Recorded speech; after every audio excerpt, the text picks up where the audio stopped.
Hello children, how are you? This is the time to welcome you once again to my video session. Today I am going to conclude the chapter 4 that I have started of class 12 history. The chapter is thinkers, beliefs and buildings. Till now in my previous videos I have discussed about Buddhism, I have discussed about Jainism. We have gone through the teachings of Buddha, we have gone through the teachings of Mahavira. We knew about the stupas, how the stupas were built, and in my last video I have just given you a glimpse कि what was the changes, कौन से परिवर्तन आ रहे थे in the Hinduism also जब बौद्ध धर्म और जैन धर्म प्रचारित और प्रसारित हो रहा था. So today we will concentrate and conclude the chapter, and now today we are going to read about the building of temples. हमने स्तूपास के कंस्ट्रक्शन के बारे में पढ़ा कि कैसे स्तूपास को कंस्ट्रक्ट किया गया, कैसे वहां वेरियस सिंबल्स वगैरह इनग्रेव्ड किए गए, क्या मतलब रहा उनका. उसके बाद हमने जाना कि हिंदुइज्म में कैसे परिवर्तन का दौर आया था. तो आज हम हिंदुइज्म के बारे में कुछ जानेंगे.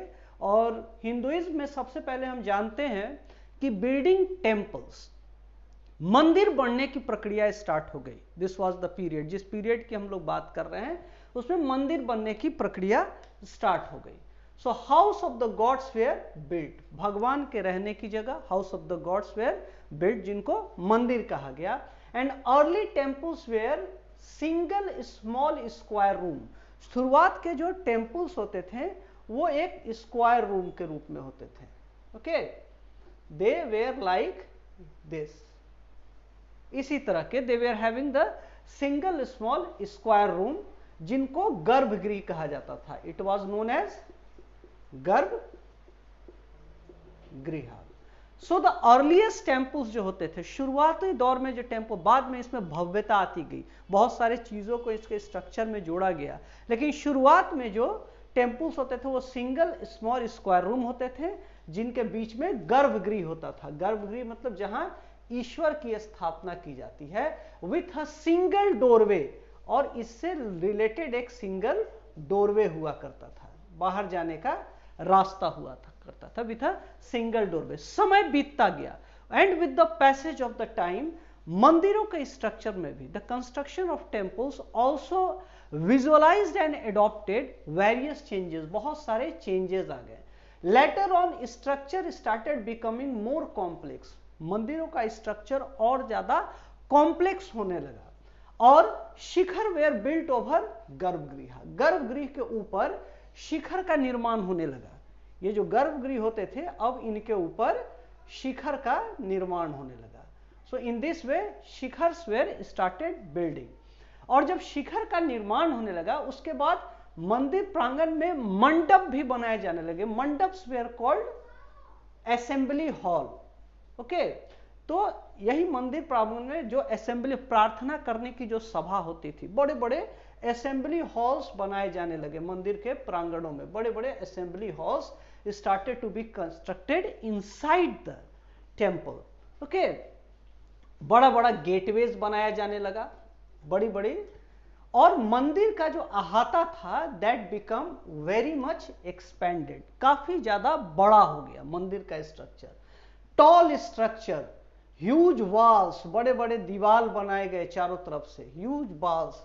Okay, tall structure, huge walls. Gateways, हमने बताया कैसे गेटवेज बनाए गए. Gateways were also built. Mandaps, ये मंडप्स थे. मंडप्स किसको कहते हैं? Mandaps were called assembly hall, जहां प्रार्थना की जाती थी बैठ के. ठीक है. So these things were coming into the temples, और इस तरह से टेम्पल्स का निर्माण स्टार्ट हो गया. सो नाउ, तो हम देखते क्या है कि हिंदुइज्म में भी the construction of temples undergone several changes. शुरुआत में एक सिंपल स्क्वायर रूम होता था जिसका एक सिंगल डोरवे होता था. समय बीता, इसके ऊपर ये शिखर बनने लगा. ओके, दिस इज कॉल्ड शिखर. शिखर का निर्माण किया जाने लगा. उसके बाद मंडप बनने लगा. मंडप किसको कहते थे? मंडप is called assembly hall. Assembly hall, mandaps का निर्माण हुआ. और मंडप्स के बाद बड़े बड़े गेटवेज बनने लगे. दीज वेयर द गेट, बड़े बड़े गेटवेज बनने लगे. ह्यूज वॉल्स, बड़े बड़े दीवार, long walls were constructed, okay, besides the temples, और इस तरह से टेम्पल। इसके अलावा artificial cave temples started to build, cave temples भी बनाने का दौर चला, जो गुफाएं थी, गुफाओं के अंदर मंदिरों की स्थापना होने लगी। एंड इसका बेस्ट एग्जाम्पल है, ऐसे ऐसे मंदिर बनाए गए, that was the exemplary, that was the superb example of Indian art and architecture. वैसा ही एक फेमस टेम्पल है कैलाशनाथ टेम्पल, जो कि which is dedicated to Lord Shiva, जो भगवान शिवा को डेडिकेटेड है। And you will be astonished to know that whole Kailash temple, उतना विशाल मंदिर, if you get a chance you must go to visit Kailash temple. According to me, it must be included among the wonders of the world. Although it is not a claim, ये कोई claim नहीं है, लेकिन when you will see the structure of Kailash temple, such a big temple, it is built from a single piece of stone. Stone की केवल एक टुकड़े को काट कर तराश कर बनाया गया है। So in this way temples started to build, और जो temples शुरू में साधारण होते थे, धीरे धीरे वो भव्यता की ओर और ज्यादा भव्य होने लगे, और ज्यादा सुपर क्वालिटी के होने लगे। इसके अलावा एक बात यहां ध्यान रखना है कि whatever we saw in this structures was not easy to assume in the way it was depicted by the sculptures years ago. हमने जो भी इन मंदिरों में कहीं पर जो भी नक्काशी देखी, whatever things were, what images were drawn, तो उसको बिल्कुल उसी तरह से समझ पाना वॉज नॉट पॉसिबल। जैसे when you read the literature, जब आप लिटरेचर पढ़ते हो तो everybody has got its own perception.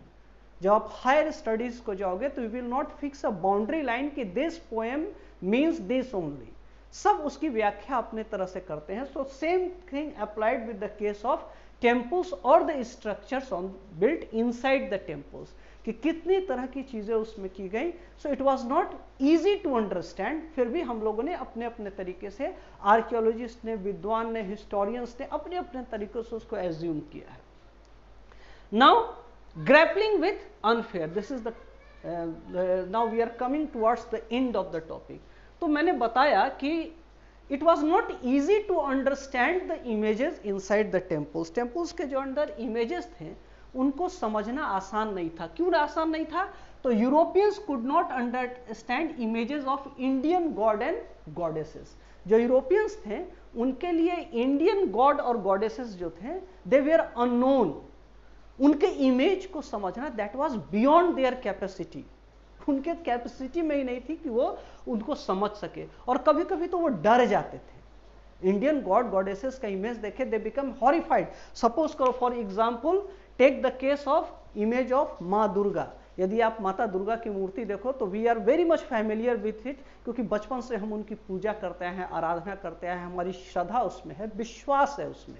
लेकिन when the Europeans saw the image of A lady having that much of hands, और उसमें भी अस्त्र शस्त्र वेपन्स पकड़ी हुई हैं, तो they become scared. When they saw the image of Narasimha, भगवान नरसिंह, आपने नरसिंह अवतार के बारे में सुना होगा कि किस तरह से भगवान विष्णु ने नरसिंह अवतार लिया in order to save his bhakt Prahlad from the hands of Hiranyakashipu. तो नरसिंह भगवान कैसे थे? एक ऐसा था जिसका शरीर इंसान का था और चेहरा सिंह का। तो when the Europeans came in contact with these images, they become horrified, वो डर गए बिल्कुल, अरे बाप रे ये क्या है। They become that much scared, उनके समझ में नहीं आया कि ये किस चीज का है। एंड दैट्स वाई, इसका कारण क्या था कि यूरोपियंस वे are not familiar with it. उन्होंने अभी तक केवल ग्रीक गॉड के इमेजेस देखे थे। इंडियन गॉड एंड देवों के इमेज उनके लिए बिल्कुल नए थे। It was completely new, so they become horrified. And that's why Europeans जो थे पहले वो समझते थे, वो एज्यूम करते थे कि इंडियन आर्ट एंड आर्किटेक्चर में तो कोई जान ही नहीं है, it is just worthless, it is very much inferior.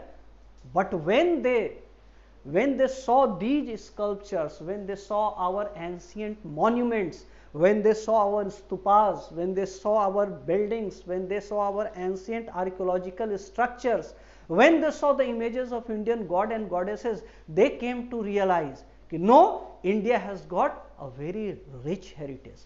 Bharat के पास एक ऐसी अपार और समृद्ध विरासत है जिसका मुकाबला वर्ल्ड में कोई भी सभ्यता और संस्कृति नहीं कर सकती है। Now if text and image do not match. अब होता क्या था कि हम इमेज के बारे में कुछ लिखा तो होता नहीं था वहां पे ज्यादा कुछ, तो हम समझते कैसे थे? तो नेचुरली द यूरोपियंस जो थे, हिस्टोरियंस जो थे, they tried to understand the images by reading text and literature.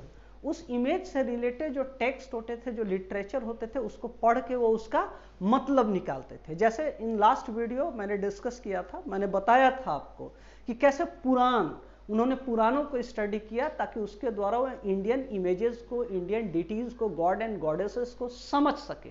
तो they use to understand Indian images by reading text and literature. लेकिन होता क्या था कि sometimes images do not match exactly with the literature. कभी कभी ऐसा होता था कि इमेज में जो दिखता था और what ever that was written in the literature that was not similar, वो बिल्कुल अलग हो जाता था या उसके बहुत सारे मीनिंग्स निकलते थे। तो वहां पर एक प्रॉब्लम एराइज होता था। जैसे एग्जाम्पल है, a huge rock structure at Mahabalipuram in Tamil Nadu.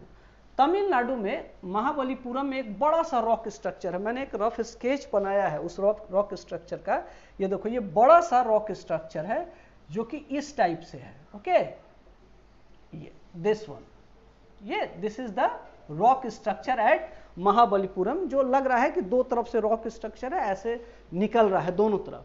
तो दिस रॉक स्ट्रक्चर के बारे में डिफरेंट एजम्पशन किए गए। हिस्टोरियंस ने जब इस रॉक स्ट्रक्चर को देखा, आर्कियोलॉजिस्ट ने, तो they assumed it in different ways. जैसे कुछ ने समझा कि it refers to the coming of river Ganga from the heavens, जो आसमान से रिवर गंगा धरती पर आई, वो इसी चीज को यह डिनोट करता है। आपने भी पढ़ा होगा, माइथोलॉजी का एक पार्ट है कि महाराज भगीरथ ने तपस्या की थी, राजा राम के वो वंश के थे महाराज भगीरथ, उनकी तपस्या के द्वारा गंगा को धरती पर लाया गया। तो कुछ ने अज्यूम किया कि ये उसी चीज का है। ये जो रॉक है महाबलीपुरम में, जाइंट रॉक स्ट्रक्चर, ये coming of Ganga from heaven को डिनोट करता है। जबकि some historians had got some different views, कुछ हिस्टोरियंस का कुछ दूसरा व्यूज था। कुछ ने इसे रिलेट किया महाभारत से।